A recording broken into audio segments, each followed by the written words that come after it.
देखील राजकारण होतं हे तुम्ही देखील अधोरेखित करताना दिसताय। काँग्रेस प्रवक्ते कपिल ढोके आपल्यासोबत आहेत। कपिलजी, 17 वर्षांनंतर निकाल येतो आणि सगळेजण निर्दोष मुक्त होताना दिसून येत आहेत। भारतीयांसमोर हा प्रश्न आहे की प्रत्येक गोष्टीमध्ये राजकारण शोधायलाच हवं का? एखादं तरी प्रकरण असावं ज्यामध्ये आपण हिंदू, मुसलमान किंवा वेगवेगळ्या जाती धर्मांचा उल्लेख न करता आपण त्या ठिकाणी या निकालांकडे पाहू शकत नाही का? कपिल ढोके, हा निकाल आणि निकालानंतर नवनाथ बनी यांचं जे म्हणणं आहे की सगळ्या देशवासियांची माफी मागायला हवी आहे काँग्रेसनं, ते घडेल का? कपिल ढोके, मुळात मालेगाव बॉम्बस्फोटावरती आज जी चर्चा, बॉम्बस्फोटाच्या निकालानंतर आज जी चर्चा या ठिकाणी प्रामुख्याने होते आहे, त्यामध्ये सगळ्यात मोठी दुर्दैवाची गोष्ट ही आहे की भाजप सरकारच्या काळामध्ये दहशतवाद्यांना खुलेआम सोडण्याचं काम केलं जात आहे। म्हणजे या अगोदर आपण काही दिवसा अगोदर मुंबई ट्रेन बॉम्बस्फोट, साखळी बॉम्बस्फोटा संदर्भातल्या निकाला संदर्भात एकत्र होतो, त्यांना सुद्धा निर्दोष मुक्त केलं गेलं। आज मालेगाव बॉम्बस्फोटातल्या आरोपींना मुक्त केलं गेलं। नवनाथ बन या ठिकाणी प्रचंड ताकदीने सांगत होते की हिंदू दहशतवाद, भगवा दहशतवाद नाही आहे, यांनी माफी मागितली पाहिजे, त्यांनी माफी मागितली पाहिजे। अहो नवनाथजी, तुम्ही सगळ्यात अगोदर त्या कुटुंबात ज्यांनी त्या बॉम्बस्फोटामध्ये आपला जीव गमावला, म्हणजे साखळी बॉम्बस्फोट असेल किंवा मालेगावचा बॉम्बस्फोट असेल, त्या कुटुंबियांची सुद्धा माफी मागितली पाहिजे की दहशतवाद्यांना सजा देण्यामध्ये, दहशतवाद्यांना शिक्षा सुनावण्यामध्ये आम्ही सरकार म्हणून कुठेतरी कमी पडलो आहोत। मित्रांनो, बॉम्बस्फोट हा विशालजी, बॉम्बस्फोट हा बॉम्बस्फोट असतो। दहशतवादी दहशतवादी असतात, त्यांना कुठली जात नसते, त्यांना कुठला रंग नसतो। हे या लोकांना का कळत नसेल?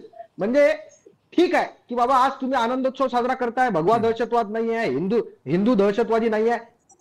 तुम्हाला त्यावेळी भगवा दहशतवाद हा शब्द वापरणारे आर.के. सिंग आज भाजपमध्ये मंत्री आहेत, ते कसे चालतात? भगवा दहशतवाद या शब्दाची जर तुम्हाला इतकी चीड असेल तर मग आर.के. सिंगांचं तुम्ही काय करणार आहात?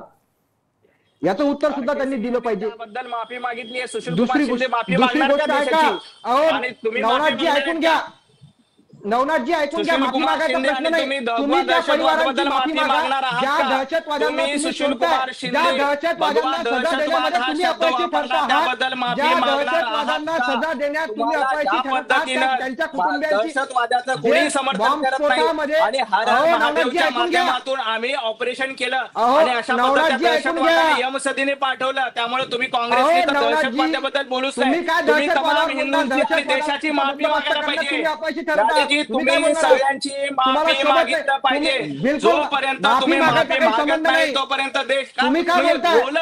तुम्ही दहशतवादी लोक तुमच्या कार्यकाळामध्ये